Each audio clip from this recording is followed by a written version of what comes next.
Hoi Steffi. Hä? Wir haben es wieder mal geschafft. Wir sind beide in brown. Und ich schaue, ich habe nie braun an. Es ist wirklich so. Es ist Also ich habe eigentlich total. schwarz an, aber Okay, ich finde, es sieht aus wie braun. Jetzt hast du gerade meinen super Aufhänger, dass wir beide die Modefarbe vom Jahr tragen. Aber nein, wir sind einfach ich in bin kein schmeichelhaften. Stilsteh, der mit dem Strom schwimmt, Steffi. Das ist echt, ich vergesse es immer wieder und ich bin Das heißt immer absolut wieder nicht. angenehm überrascht. Hi Jennifer, wie geht's? Hallo. Gut, gut. Ich bin mental schon recht ein bisschen bei unserem Flomi, der im September kommt. So mit, Es, oh, was ja. muss ich alles mitnehmen? Was muss ich vorher noch waschen und glätten? Ja. Also, kurze Frage. Also, die jetzt zuschauen, ich würde jetzt schnell auf YouTube und das Video anschauen, weil ich muss mir sagen, ob ich das Kleid gerade mitnehmen soll. Ich bin nicht so Fan davon. Es ist wirklich, es ist ein T-Shirt-Kleid, relativ lang und es ist so, Und auch und Schlitzi, Schlitzi.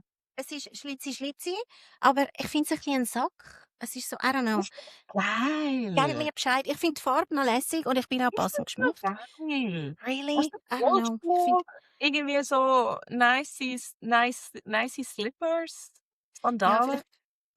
vielleicht muss ich einfach mehr Schmuck tragen.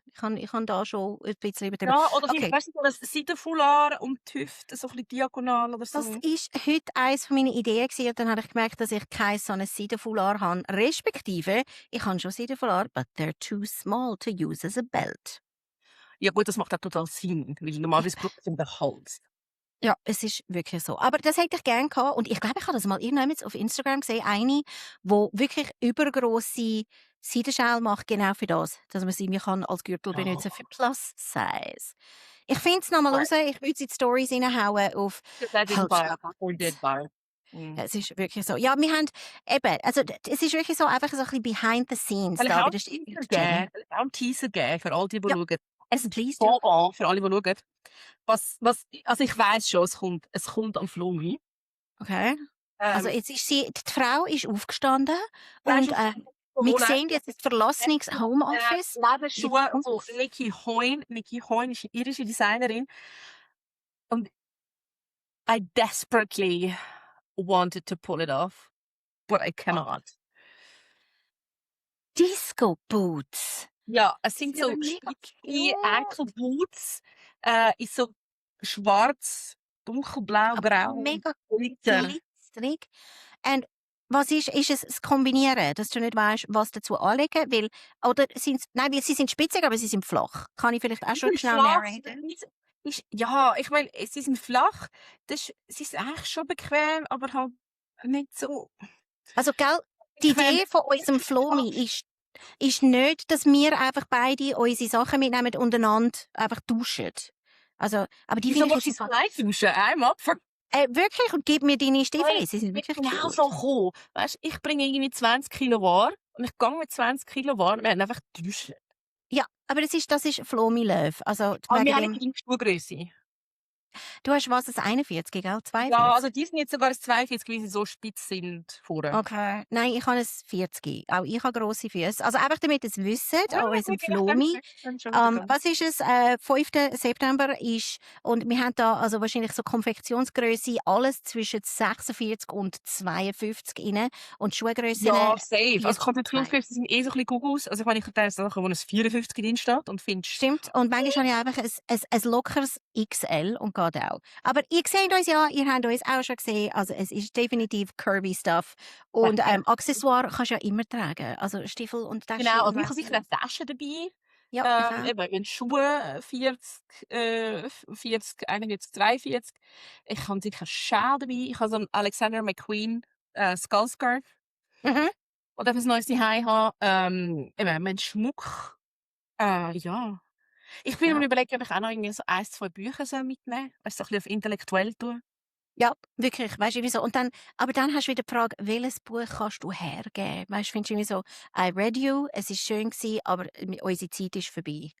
Ja, da bin ich im Fall recht schmerzfrei. Also alles, was Okay. so Bestselleristik ist, kann ich recht gut. Kannst loslassen. Vollgas. Ja, gell, da bin ich einfach asozial mit meinem Kindle. Es ist einfach irgendwie, weißt du, so quasi, dort muss ich gar nicht vertrashen. Aber hey, lasst euch überraschen, es wird auf jeden Fall Ja. total lässig. Und Jenny und ich sind jetzt noch relativ relaxed, aber ich weiss genau, dass wir nachher finden, so, oh mein Gott, das müssen wir alles noch organisieren. Aber wir freuen uns wahnsinnig auf euch. Und ich hoffe, ihr habt es aufgeschrieben. 5. September vom 4 bis zum Abend um 8, 9, whatevs. Und es gibt also auch kein Konsumzwang. Man darf einfach auch uns sagen oder Ja. mit Aperol trinken oder ein Es ist- Cola. Ja. Das ist voll okay. Das ist total in der Ordnung. Und ich bin vor allem ein grosser Fan von schweigenden Begegnungen. Also ich könnte einfach kommen und mich anstarren und dann wir uns einfach leislich umarmen, schauen einander tief in die Augen und dann gehst du einfach wieder. Das können wir auch machen für die Introvertierten. Ja. Absolut, absolut. Wir sind welcoming für alle Menschen auf dem Spektrum. Vom ganzen So Spektrum. ist es. Auf jedem Spektrum, in jeder Egal Art. wo. Also gut, ich glaube, unser Werbespot ist jetzt gut gewesen. Ich kann einfach deklarieren, trotz meinem gacki-braunen Styling heute, ich habe so Freude, es ist 2 Grad kühler in meinem Homeoffice als die letzten paar Wochen und ich finde es richtig lässig. Es darf noch ein bisschen kühler werden. Ich weiss, ich bin der Sommerstinkstiefel, aber es ist tipptopp so. Hey, es ist heute wirklich unter 30 Grad gewesen mit ein bisschen Wind. Und dann habe ich gedacht, hey, in den anderen Jahren sind wir bei dem Wetter in Body und heute habe ich gefunden, es ist noch frisch. Es ist Toll. wirklich so. Toll. Ja. Aber also ich habe noch nicht, also meine Body-Derniere hat also noch nicht stattgefunden. Ich habe wirklich das Gefühl, ich werde noch mal 1, 2 Mal gehen. Gut, du sowieso mit einem kleinen Kind, einfach irgendwie so quasi, die musst du ja dünkeln, solange du noch kannst, oder? Also von dem her. Mag es Ja. nicht. Okay. Aber weißt Ja. du, das ist toll. Das ist echt gerade eine gute Überleitung zu unserer ersten Kategorie. Shit, I did buy. Shit, I did Ich muss buy. sagen, ich brich heute unsere selbst auferlegten Regeln. Weil Was ich habe hast du einfach.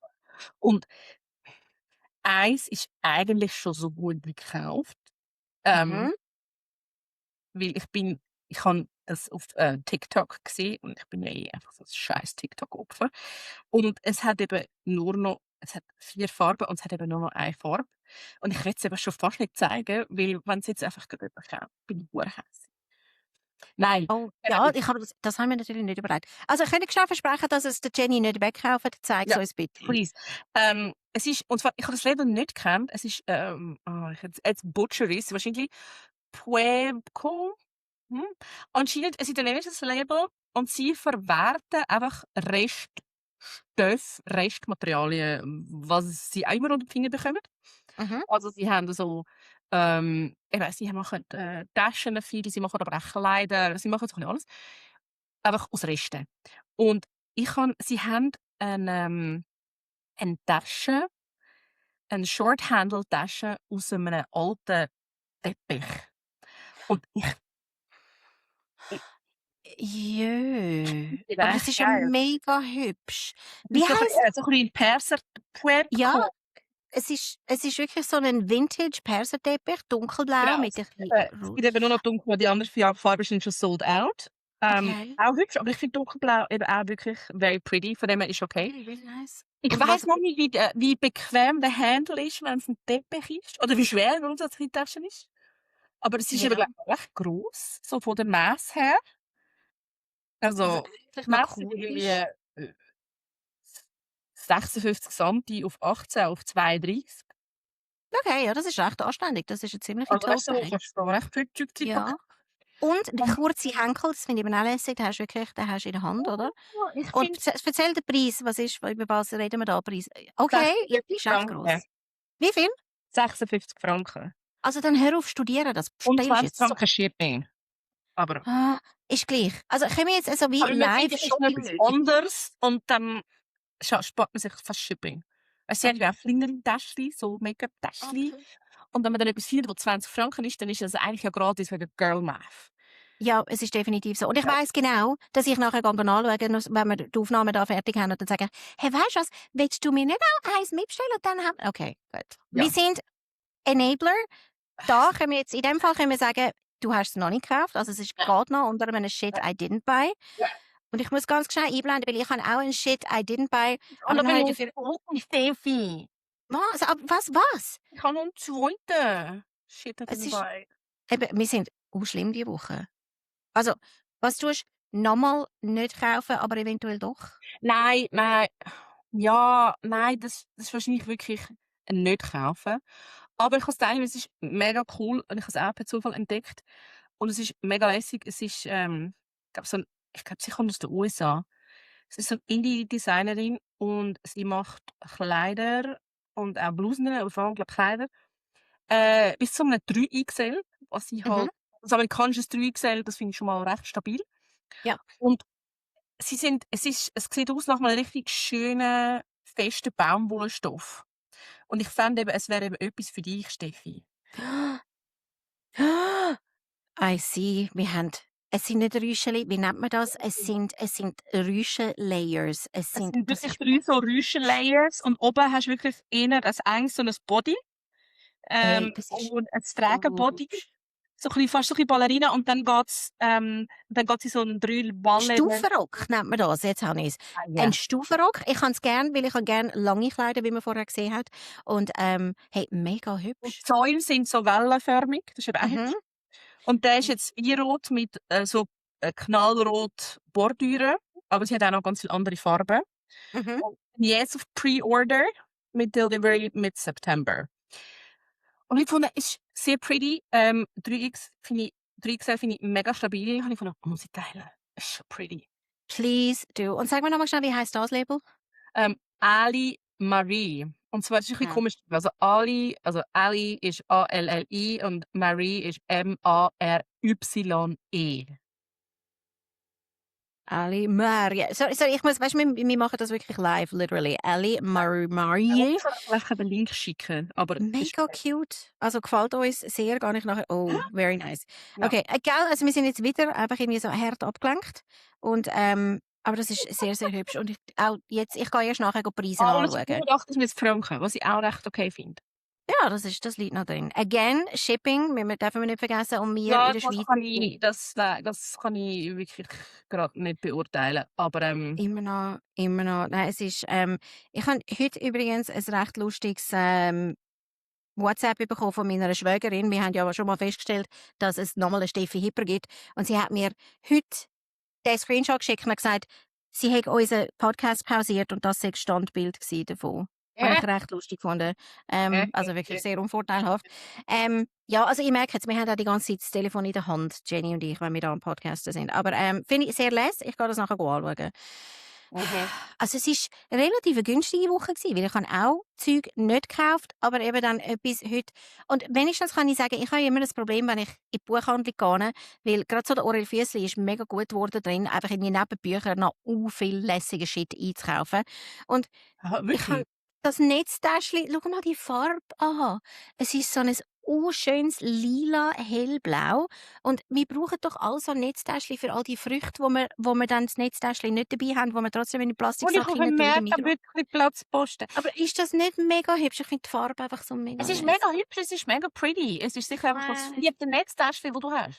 Ich habe eben beim Aufräumen, wir haben die Küche müssen aufräumen, dann habe ich gesehen, dass ich nur ein Netztäschchen habe im Moment. Und in dem Netztäschchen sind alle anderen Täschchen. Also es ist wie besetzt. Okay, ja, ich weiss, es sind Rechtfertigungen. Das ist nicht mal Hast Girl Math. Das nicht an Blumen. Ich finde, du es findest ist sicher jemanden, was vielleicht, also es gibt kein Netztäschchen am Flomi, aber also ich habe jetzt eine Frage, bevor ich jetzt mein offizielles Shit I didn't buy präsentiere, gell? Wir haben keine Auflagen von wegen Alkoholwerbung. Wir dürfen schon sagen, wir dürfen schon über Wein reden. Ich glaube, die Alkoholwerbung, BAG-mässig in der Schweiz, das ist nur so Spirituosa, also Herzzeug dürfen wir nicht bewerben. Wir dürfen jetzt nicht kommen und sagen, der Gin ist super, dann bist du mega cool, wenn du den trinkst. ist Werbung einfach per Definition erst, wenn du etwas dafür bekommst. Ja, das stimmt. Also wir kommen nichts über und ich komme nicht einmal die Weinflaschen über. Ja, geht ja nicht weg. Ich glaube, die haben andere Probleme. These things can change. Ich habe im Fall heute etwas entdeckt und ich habe es so lässig gefunden. Und zwar gibt es einen Rotwein und der heisst, ich muss ihn wirklich zeigen. Er ist so lässig. Also ich habe es jetzt in die Kamera. Aha. Er heisst Soif de la Nuit. Und es ist eine super stylische Rotweinflasche mit einfach irgendwie so mit einem total schönen grafischen Etikett. Ich merke mir jetzt erst so ein bisschen zu spät, wenn ich meine Kamera, weißt, wenn ich mein Handy da in die Kamera hebe, dass alles spiegelverkehrt ist. Aber ich bin dann ein bisschen researchen, weil ich habe das auf der Einzigart-Homepage gesehen, so ein Concept Store. Und das ist tatsächlich, also Soif de la Nuit ist von der Domaine de la Jasse aus Frankreich. Und die Produzentinnen sind 2 Zürcher Unternehmerinnen. Und das ist Serena Fels und Katharina von Wil. Und sie haben das Label Soif de Vin gegründet.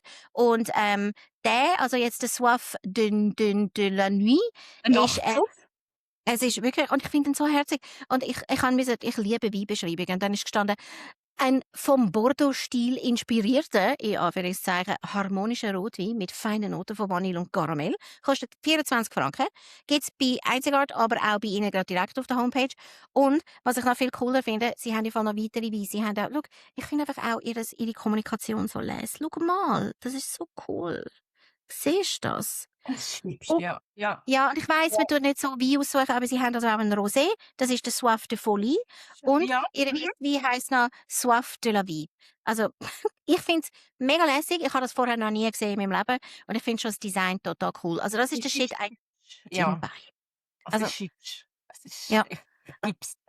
Es ist, Ja, und man könnte es eben gerade direkt bei ihnen bestellen. Das ist natürlich, hast du immer am meisten Freude, aber dann musst du immer so 3 Flaschen aufs Mal. Und dann habe ich gefunden, ja, aber das sind ja coole Geschenke und so. Und dann habe ich einen Warenkorb gehabt von über 200 Franken. Und ich gefunden, jetzt lange es. Und wie ich es immer mache, ich tue Zeug in den Warenkorb und dann habe ich einfach den Tab zugemacht. Zack. Aber ich glaube, also falls ihr das jetzt hört oder falls jemand zulässt, wo die 2, die Serena und die Katharina von Soif de Vin kennen, wir würden uns im Fall mega freuen über eine Flasche. Und sonst kann ich ihn einfach posten. Ist gut. Ich habe schon noch gern Wein, Rotwein, Rosé. Okay, das ist fertig mit Alkoholwerbung. Ich habe ihn noch nicht gekauft. Ich komme überhaupt nicht raus mit Wein. Also, aber das erinnert mich gerade, ich habe letztens auch einen kann ich's? Blablabla. Einen guten gehabt, und zwar einen Schaumwein, so Dessert-Wein oder so, I don't know. Und zwar ein Cremant Brut, wo, also, der heisst einfach irgendwie Adrians Cremant, der kommt irgendwo aus'm Aargau. Der ist also auch, pretty nice. Oh, Also okay. eben auch Beschreibungen sind halt auch so, wo ich finde, sure, ich meine, Mit der Perlage, sanfte Abgaben. Ja. also weißt, also für alle Weinkenner unter euch, Beschrieb ist trockener Schaumwein mit feiner Perlage, zart rosa Farbe, Noten von Blüten, dezent hellen Beeren und Nuancen von Steinfrüchten wie hellen Pflaumen. Am Gaumen schlank, mit dezenter Süße, saftig im Nachhall. Ich habe jetzt gerade überlegt, dass das so ein geiler Einschlaf-Podcast wäre. Jemand, der mit einer sanften Stimme Weinbeschreibungen. Okay, kommt wieder auf unsere berühmte Liste von super Geschäftsideen. Schau, Ja. da, ich bin schon am Aufschreiben.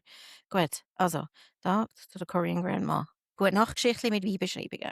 Weißt du übrigens, was wirklich ein schöner Einschlaf-Podcast ist, was es eben wirklich schon gibt? Und er ist ein bisschen für Kinder, aber wenn man im Fall wirklich mal nicht einschlafen kann, also du knurrst wirklich innerhalb von 3-4 Minuten. Absolut safe. Und das ist Schlummerland vom SRF. Ich glaube, das hast du mir schon mal gesagt. Und das ist wie so ein Crack-Dealer. Weißt du, so, also, hey, psst, Schlummerland.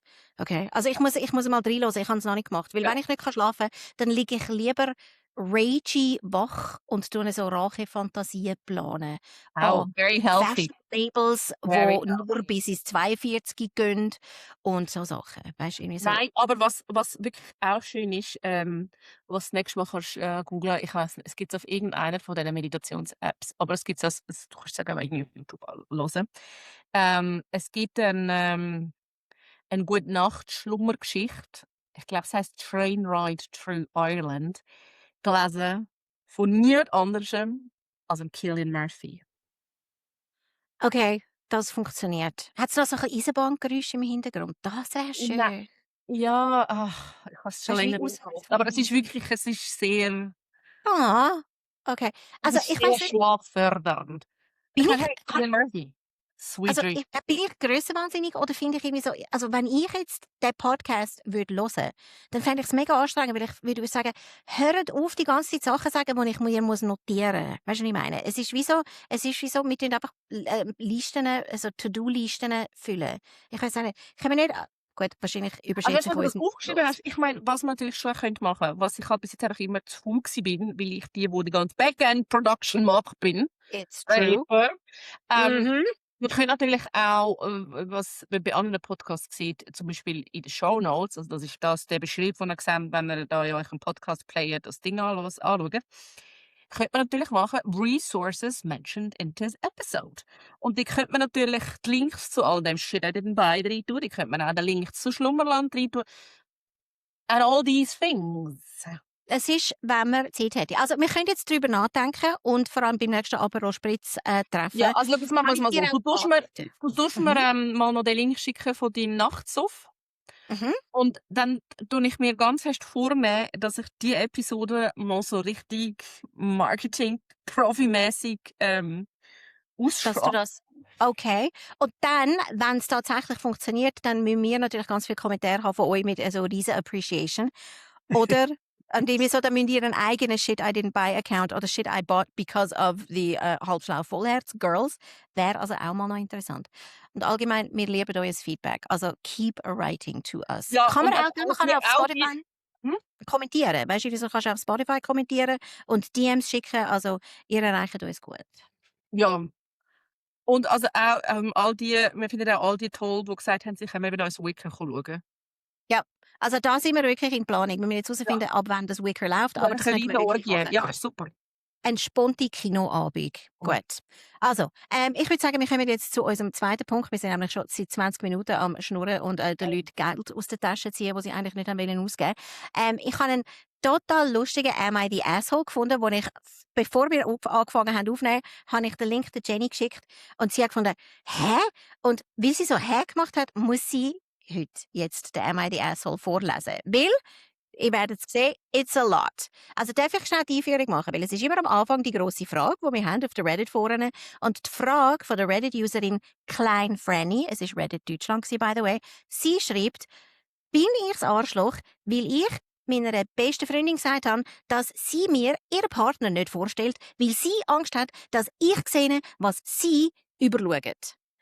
That was a lot. Und jetzt, darf Jennifer Walter unseren Am I the Asshole Post vorlesen. Have fun! Ja, also grundsätzlich ist sie mal so einfach, weil sie wirklich einfach einen Text geschrieben hat, der unlesbar ist. Und ich bin ja wirklich auch, also jeder, der mich kennt, weiss, ich kann kein gerades Komma setzen. Aber dear Lord, Hey, das bringen alle her. Es ist wirklich auch noch schlecht geschrieben. Aber it's es worth ist it. richtig verwirrend geschrieben. Es hat Mhm. kein Satzzeichen, es hat keinen Absatz. Ich musste es Einfach- 3-mal lesen und ich glaube, mein Textverständnis ist, ich sage jetzt mal so boldly above average. Mhm. Oh. Also. Go, du Also. schaffst das. Okay. Viel Glück. Also, es sind 2 Freundinnen. Die kennen sich schon sehr lang. Über 10 Jahre. Anfangs 20 kennengelernt. Und die eine Freundin A, also nicht unsere Schreiberin, hat ein Kind gehabt, das, wo sie sich kennengelernt. Und jetzt tut sich unsere Schreiberin, die kleine Franny, holt dann lang aus, dass eben ihre Freundin schon immer Single war und immer schon einen absolut fürchterlichen Mannengeschmack hat. Unabhängig von der Optik, ich meine charakterlich. Dachten wir, Merci für die Ohren. ja, Aha. finde ich wichtig. Und es hat immer, sie hat die nie wirklich gross kennengelernt oder nur über kurz. Ja, und dann geht sie in einem Detail aus, was das für schlimme Gesellen waren, also Typen, die noch mit der Frau zusammen waren und so weiter. Und so. Also alles wirklich gut. Dann kommen wir zu ihrem jetzigen und der jetzige Freund von ihrer Freundin. Und der ist eben auch einfach irgendwie so ein bisschen dubios. Findet sie. Ja, genau, also das findet ihre Freundin, weil sie weiss nichts über den. Und wenn sie irgendwie so etwas, also wenn ihre Freundin etwas über ihren Partner erzählt, dann Zitat, schreibt Klein Franny, rollen sich bei mir die Zehennägel hoch. Und was ich wirklich eigentlich möchte erläutern, wo ich wirklich viele Fragen habe, sie schreibt dann auch O-Ton, der Typ scheint sexuell eine mega Macke zu haben. Ich finde es schade, dass sie das jetzt nicht elaboriert hat. Einfach schnell droppen, oder? Die ganze Vorgeschichte, die ganze Bild ab. Und dann lässt du es einfach so cliffhanger-mäßig stehen. Ja, Nur die sexuelle- Asshole. Mhm. Gut. Und dann anscheinend sagt ihre Freundin auch selber über ihren Partner, er sei schon asozial. Es ist- Not. Gut. Die haben Und immer dann so hat er über ihr vorgeschlagen, man, wer auch immer man ist, könnte auch mit der Mutter im Haus zusammenziehen. Und dann hat, und dann Es hat ist- dann hat die Schreiberin, die Reddit-Schreiberin gefunden, ein Mann, der freiwillig so etwas vorschlägt, dass man mit seiner Mutter zusammenziehen könnte, der kann ja nicht ganz sauber ticken. Und dann Mhm. zeigt sie für Selbstreflexion, wie sie dann schreibt, sie wüsste mittlerweile schon auch, dass die Aussage ein bisschen übergriffig sei. Und daneben, fair enough, okay, finde ich gut. Dann hat sie noch so ein Pinterest-Quote rausleben und leben lassen, auch schön. Und jetzt kommt eben die eigentliche Kernfrage nach dem ganzen Drama. Und die ist, oder? Jetzt, wo hat sie das Gefühl, dass ihre Freundin verhindern, dass sie den Partner, also die Schreiberin, den Partner von der Freundin kennenlernt, weil sie, die Schreiberin, ihn nicht mit der rosa Brille sieht und dann auch einfach, würde wahrscheinlich einfach sagen, wenn er einfach ein riesen Vollkost ist. Ich finde, das hast du jetzt recht bündig zusammengefasst. Es ist wirklich, also der Post ist recht lang und also es hat da Zitate drin, wo du wirklich findest, irgendwie so, wow, okay, es ist irgendwie so, also sie hat am Schluss, ihre Schlussfrage ist wirklich, sie bin ich das Arschloch, weil ich ihr gesagt habe, dass einfach irgendwie so quasi das, so im Stil so, I told you so, oder? Das ist eigentlich die Kernaussage von dem Ganzen. Und also erstens einmal, also ist das überhaupt eine Freundin? Also weißt du, so, du brauchst keine Freundinnen, wenn du weißt, keine Feinde, wenn du so Freundinnen hast. Also ein Ultra-Gezicke, darum finde ich es total schön, dass Jenny das hat müssen vorlesen. Aber es hat so gute Antworten. Also wirklich jetzt auch von der Reddit gemeint. Und also es sind wirklich, ich finde es ist relativ tief, aber irgendwie so, also die Reddit-Fan gemeint, hat dann irgendwie 75% haben gefunden, du bist natürlich das Arschloch. Und es hat also wirklich total gute Kommentare gehabt. Also und die eine hat wirklich dann irgendwie so im Stil gesagt, irgendwie, hey, also deine Freundin irgendwie, also magst du die auch nur ein bisschen? Also ich finde es völlig selbstverständlich. Ich würd auch nie in einer Freundin meinen Partner vorstellen, wenn die jetzt so hart ins Gericht geht mit allen. Also geht's eigentlich noch? Fies. Also nicht Freundin. I mean, I don't get, also ich meine, wenn sie über alle einfach herbitscht, dann, aber ich finde, ich braucht schon ein sehr twistedes Denken, dass du glaubst, dass sie nicht auch über dich herzieht. Das kommt noch dazu. Also, Also, warum bist du dann ja. Also, der ganze Tonfall von dem Post ist ja recht jenseits, oder? Und Ja. es ist ja, und vielleicht habe ich ja auch wegen dem den Post ausgesucht, weil manchmal ertappe ich mich ein bisschen dabei. Ich habe ja, wie wir alle wissen, noch einen zweiten Podcast, «Frag deine Freundinnen», und ich rühme mich ein bisschen damit, ich bin ein bisschen grösser wahnsinnig, aber ich finde, ich habe das Gefühl, ich bin eine relativ gute Freundin. Was ich aber mache, und da ertappe ich mich immer wieder dabei, ich bin schon auch ordentlich judgy. Also, ich tue nicht allen gerade meine Meinung in mir um die Ohren wickeln, aber wenn du mich fragst, kommst du eine Antwort über. Und ich finde es gerade so in Liebesdingen, wir haben auch schon über so Sachen geredet und so, eben, was machst du, wenn du einfach den Partner von deiner Freundin scheiße findest. Aber das ist jetzt nochmal, finde ich, ein anderes Level, weil sie hat ihn ja gar noch nicht kennenlernen, weil ihre Freundin wohlweislich gefunden hat, immer so, hey, ich möchte mir doch jetzt nicht meine neue Liebe von dir Stinkstiefel ruinieren lassen. Oder? Ja, also eben, es ist so ein bisschen, wenn du halt nach Fehlern suchst, wirst du sie finden. Es ist so ein bisschen self-fulfilling prophecy. Von dem her, ja. Also grossartig. Und eben, also mein Lieblingskommentar ist wirklich gewesen, der eine, wo, also wie jetzt Jenny auch irgendwie gefunden hat, sie hat geschrieben, der Unknown Turnip hat geantwortet, du bist das Arschloch. Ich BDA. Der Unknown Turnip schreibt, BDA, bist das Arschloch. Nicht nur für fehlende Absätze in deinem Post, sondern auch für den Tonfall und die Art deiner Freundin gegenüber. Und ich würde sagen, es wäre eigentlich gut, wenn sie einfach wieder Schluss machen mit dieser Freundin. Und vice versa. That is not a friend, oder? Was ich auch schön finde, ist ein Kommentar gewesen, also, bist das Arschloch, auch wenn du recht hast. Es Darum, ist nein, sur okay, Instagram, c'est le temps qui fait la musique, hein? Mhm. ja, es ist wirklich so. Und ich glaube, es fasst auch ein bisschen ganz allgemein Frauenfreundschaften zusammen. Weil das ist irgendwie so Golden Rule Number 1. Ja, wir tun einander Ratschläge erteilen, aber der mit dem «Ich habe es dir ja gesagt», den kann man sich bei einer guten Freundschaft immer sparen. Weil man weiß es. You know Ah, what I mean? das erklärt vieles. Aber Okay, die Frau kann ich Walter ist ein bisschen sagen, auf dem Spektrum. Vielleicht hat sie dieses Signal noch nicht so können erleben. Ich weiß es nicht. nein, Aber ich sag's mit ganz viel Bedauern. Mein Standardspruch ist immer: «I hate to say I told you so.» ich glaube, wenn ich mir Ich das mach's ja überlege, nicht gern. eben, ja, es Es ist sicher trägt schmerzhaft für dich. körperlichen Schmerz. Aber Gell, ich bin nicht die Einzige, die das nicht ganz glaubt. Ich weiss nicht, also, wir könnten jetzt den Nick dazu pfeifen, mein Mann, wo, wenn ich jetzt sage, ich sage nie, ich habe es ja von Anfang an gesagt, würde er wahrscheinlich laut er wird rauslachen. Aber lachen, er wird 'n Heulkrampf bekommen. ich habe das Gefühl, aber ich probiere es schon zu vermeiden, weil Das du, Gleiche, wenn ich würde sagen, ich bin nicht judgy und dann der Kommentar von meinem Partner wäre: «Ja, vielleicht nicht verbal, aber look at your face!» es ist so. So. Also, vielleicht wäre bei dir Botox wäre einfach zum Schutz von deinem Umfeld eigentlich mehr als kosmetisch, oder? Ja, vielleicht auch, ja, vielleicht, aber vielleicht auch nicht, weil ich wäre vielleicht dann noch besser im Pokerspielen.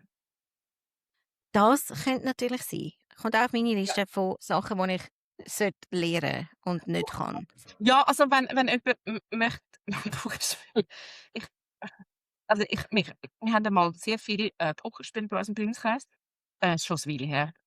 Und wir haben sehr viel Poker gespielt und dann haben wir eben eigentlich aufgehört, Poker zu spielen, weil ich habe ich bin ein bisschen ich bin ein bisschen gebanned worden. Nein, es ist vor allem wir haben dann alle gefunden, es ist schwierig, mit mir Poker zu spielen, weil sie nicht also, weil sie wie nicht können einschätzen, ist es jetzt einfach absolut delusional oder Wahnsinn? Also, hat sie jetzt Ja. wirklich 'n Royal Flush oder ist sie einfach absolute Lulu? Und das sei extrem schwierig und darum werden die Leute nicht mit mir Poker spielen. Also du bist einfach so crazy gewesen, dass du eine Spassbremse geworden bist. I'm so Ja, sorry. ja, Und da würde ich jetzt ja. auch sagen, Aber ist I okay. could have told you Ich habe so. Cards Nein. Against Humanity gewechselt, also das ist ja okay. Ja, das ist natürlich auch Ja, grossartig. Okay. das ist Also, ich glaube, mit unserer «Einmal die Asshole-Geschichte» sind wir uns einig. Und ich glaube, wir wissen das auch alle, das haben wir alle auch schon erlebt in unserem Freundeskreis, dass du findest, die Sachen, die sie mir erzählt. Weißt du, ich habe im Fall einen guten Satz, wenn Freundinnen mir über neue Liebesgeschichten erzählen und eben, damit ich das Gesicht nicht machen muss, weil mir entgleist das Gesicht, glaube nicht ganz so fest wie dir, aber manchmal sage ich so Sachen, so laienpsychologisch wie «Kannst du den Satz nochmal wiederholen und los zu, was du sagst? Hörst du dich reden?» Und dann tue ich es einfach manchmal droppen. Und das finde ich amigs auch das ist auch basically «I told you so», aber einfach in Freundinnenform. aber weißt du, was ich jetzt grad gemerkt? Ich komme in meinem Freundeskreis gar nicht in solche Situationen. Ich habe niemand, wo mir nachsteht, wo jetzt einfach so die ganze Zeit irgendwie einfach Single ist oder irgendwelche strauben Personen im Freundeskreis Also, hat. dann sagst du mir wenigstens, dass ich einfach hure viele Hoes kenne, oder? Also, ich finde es eigentlich noch Nein, lässig. das stimmt jetzt. It takes Aber one to know one. hey, es ist wirklich, man kann wenigstens auch so ein bisschen noch irgendwie, weißt du, so ins Single-Dasein noch ein bisschen so mit einem Ohr eintauchen. Und oftmals, wenn du findest, ist schon noch lässig, weißt du, so frisch verliebt und so, aber also daten in unserem Alter, und ich sage jetzt extra in unserem, ich meine jetzt einfach so Ü40, ist, glaube ich, eine rechte Shitshow. Also ich bin froh, muss ich das nicht. Mit den ganzen Apps und weiss ja was. Also von dem Ja. her Also, ich glaube, ich will einfach nicht auf Apps. streng. Also, ich glaube, das ist einfach weird.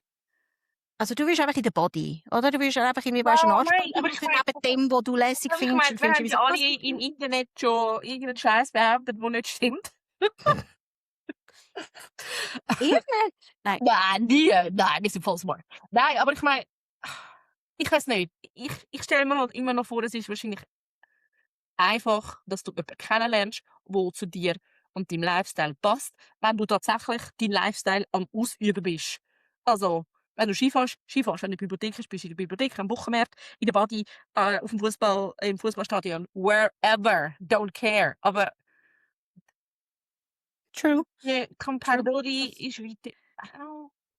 Ja. Also, Und ich ich bin glaube schon, wirklich dass so da ein Matchmaker. Ich würde wirklich einfach sagen, you know what, anstatt da blöde Monatspreise, Abos zu zahlen, I guess, oder weiss doch auch nicht, 3 Franken pro Swipe oder so, würde ich einfach so 'n Matchmaker ich würde 'n Matchmaker suchen. ja, finde ich im Fall auch finde ich noch 'ne recht vernünftige Ja? Idee.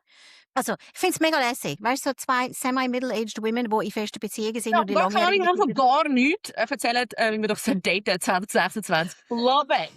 Aber Ich hey, finde du es Holzfrau, grossartig. voll Herz. Again, Mega gerne, wieder mal aber hoffe, du hast nicht irgendeinen Vollhorst daheim. ja, also ich wünsche das auch allen und bin trotzdem froh, muss ich nicht daten. Es ist wirklich so. Hey, haben wir noch, einen lässigen «Das Ja, musst du ja, gehört haben»? ja, ja, ja, das ist gut. Das ist überhaupt keine gute Überleitung, aber ja. Es ist Ähm, wirklich einfach knallhart. ja, bit disappointed. Und zwar, wir haben ja vor, ich glaube 2 Wochen ist es gewesen, haben wir «Wicker» als Movie-Tipp rausgehauen und da habe ich ja wirklich wir haben teilen ja nicht oft Film, aber da habe ich wirklich 'n Trailer gesehen und habe gefunden: Holy whatever that is, wir müssen's schauen. Genau, und jetzt habe ich tatsächlich nochmals so 'nen Trailer gesehen. Ich weiss, das ist jetzt so 'n Ding, das ist jetzt noch interessant. Bist du Generation Love Fleabag oder ist das schon so 'n bisschen bist du dort Also, schon so 'n bisschen dran vorbeigeschippert? ich finde Fleabag total lässig und ich nehme dir jetzt ganz gescheit ein bisschen Wind aus den Segeln. Das ist mein Chatverlauf von heute. And I know what you're gonna say. Ja, also alle, die Fleabag und wenn ihr das hört, weiss ich habe Fleabag gesehen und wir finden's auch total toll. Und Claire, it's French Claire, hat 'n Kinofilm und Hey, der Trailer ist absolutely bananas hey, und es ist also The Guardian sagt, es ist 'n outrageous Mockumentary. Ähm, er wird auch genannt als „The Aristocracy's Answer to the Kardashians." hey. Also, ich müsst den Trailer schauen. Es ist wirklich absurd. Es ist wirklich er Er heisst heisst «Lady». Lady.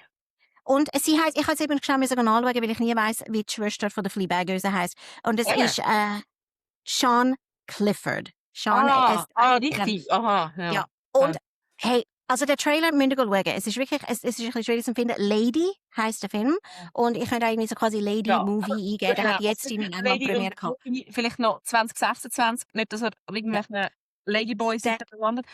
Ähm, oh my oder god. auch schön, eben, The Guardian.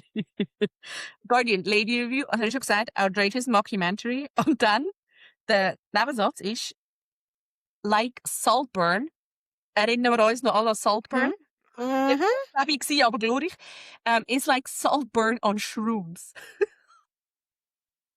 Ich meine, du hast Also, mit so Filmreviews hast mich einfach. eben ist sowieso, wir sind alle dort. Es ist wirklich Madness und wir lieben so Shit, so absurde, lustige also eben, geht Genau mein schauen. Ding. Ich finde so lustig. Und eben da sehen wir wieder einmal, es ist eine kleine Liebeserklärung auch an die Jenny von mir. Ist, dass du das Gefühl hast, du haust jetzt einen rein und ich so, oh my God, I know. Also nicht, ich habe es dir gesagt, sondern wir viben einfach. Also es ist wirklich, Schon so.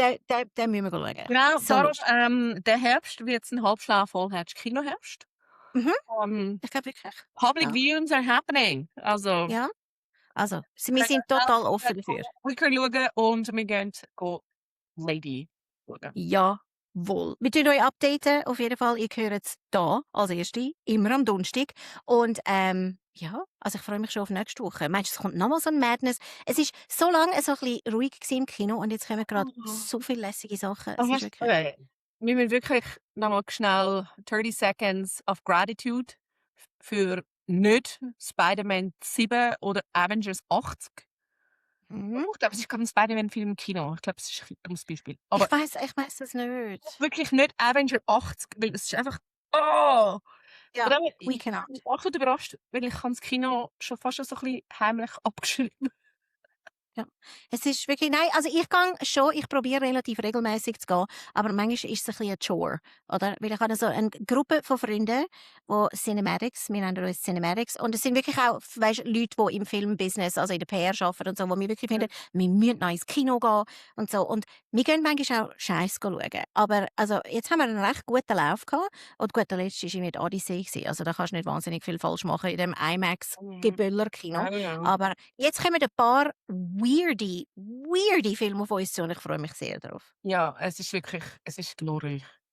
Ja, Was we ist like. was ist einer von der dämlichsten Filme, wo du ever gesehen hast im Kino? Das ist noch schwer. Es ist jetzt ein bisschen, okay, ich sage es jetzt trotzdem. Ich bin letzte Woche an eine Influencer-Vorführung eingeladen worden von One Night Only. Das ist eine neue Rom-Com. Und die Okay. Prämisse ist, dass es ist in Amerika und die Regierung hat irgendwie gesagt, man muss geheiratet sein zum Sex haben und dann gehen sie aber irgendwie so eine Nacht pro Jahr darf man während 12 Stunden quasi auch mit Leuten Sex haben, wo man nicht verheiratet ist.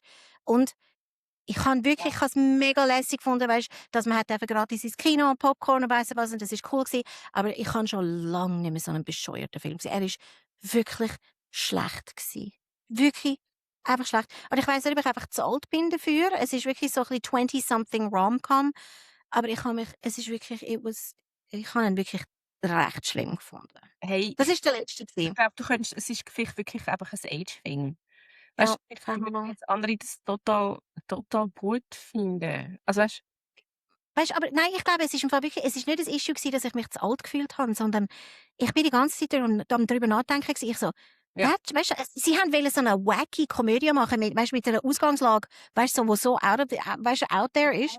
Und das Schlimmste ist, ich bin einfach da gesessen und ich so wie ich im Moment drauf bin, finde ich, Amerika ist so dumm im Moment, dass das durchaus könnte passieren. Ich glaube, es ist mehr das, was mich geärgert hat. Ich so, nobody would be surprised, wirklich. Also, ich glaube, das hat mich Ja, ein okay, bisschen. fair. Aber weißt du, dann stelle ich mir immer die Frage, ist er so schlecht gewesen wie Cats?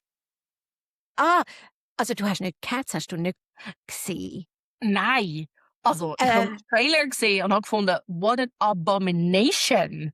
nein, also es ist wirklich, also dort hat der Trailer ja schon gelangt, aber es würde mich im Fall wundern, also falls jemand von euch The Cats, was ist das, der Live-Action-Movie, wer ist noch, Judi Dench hat doch mitgespielt und der James Corden, also, es nimmt mich Wunder, ob jemand den überhaupt geschaut hat, oder? Wir könnten auch einfach eine Margarita Tequila Night machen und uns den einfach die reinziehen. Aber dann ist jeder Film lustig nach 3 Margaritas, das wäre Ja, aber wirklich das gar ist kein ja auch einfach Thema. der Point. Ja, vielleicht schon. Ich weiss noch damals mit, was ist es, 17?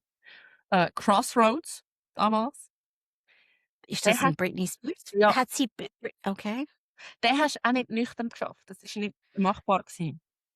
Ja, und, wahrscheinlich Britney hat müssen nüchtern sein dafür. Nein, den habe ich nicht gesehen, aber ich kann ihn auf meine Trashliste setzen. Oder wäre es einfach ganz, ganz schlimm? Er ist einfach es ist 'ne Okay. Teenie-Komödie. Er ist jetzt nicht es gibt viel schlechtere Filme als der, in all Fairness. Aber ich meine, damals ist es auch echt cringe gewesen. Ja. Und eben, früher hast du ja noch können, weißt, ich meine, du bist ins Kino gegangen, du hast viel Geld ausgegeben für dein Kinobillett und es hat viel gebraucht. Also ich weiss, dass ich auch schon 2, 3 Mal aus Film rausgelaufen bin, aber das ist meistens ein Verzweiflungsakt gewesen, wo du gefunden hast, irgendwie so, dann gehen wir halt den schauen und dann ist es ein Seich gewesen. Aber heutzutage ist es so einfach. Kino gelaufen? Wirklich? Nein, das habe ich also mehrmals gemacht. Ich weiss, irgend so 'nen Al Pacino Thriller, der so schlecht war, dass wir einfach in der Pause heim sind.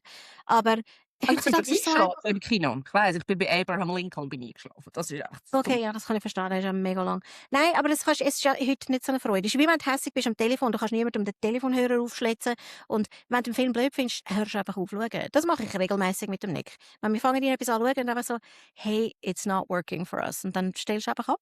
Das ist wirklich, also, ich weiss gar nicht mehr, was jetzt grad das Letzte war. Grad letzte Woche haben wir auch gefunden, irgendwie so, das ist zu dumm, das machen wir nicht. Aber, Ja, weil die eben, haben es ist meistens ja wie ich reagieren. mit dem Beauty-Blog. Ich tue nicht gerne über schlechte Sachen reden, sondern weil es gibt so viele lässige Sachen zum drüber reden.